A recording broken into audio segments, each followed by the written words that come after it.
Guys দেখেন, এটা আমার বাগিনী, আমার 4 নম্বর বোনের একমাত্র মেয়ে। তো আমি যখন ঘুমাচ্ছিলাম, ও কোথা থেকে যেন মেকআপ বক্স নিয়েছিল, নিয়ে আমাকে বুক সরাইছে। তো আমি ঘুমেছিলাম, দেখেন এখনো কি অবস্থা করতেছে। এ আল্লাহ, বললাম না বাঁচি না।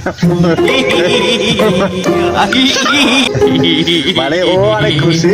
তো আমাকে এইভাবে সাজায়, তারপরে ও আমার মার কাছে গিয়ে বলে মামারা আজকে বুট সাজাইছি। তারপরে বলে ওরা মরে বলে মামারা আজকে বুট সাজাইছি। তো ওরা এসে আমাকে ঘুম থেকে জায়গায় তুলছে, তুইলা দেখে যে আমার এই অবস্থা, বেহাল অবস্থা। আমি দেখে দেখে যে আমার অবস্থা খুবই খারাপ। তো আপনারা বলেন এই গুড়াগাড়ারে কি করা যায়?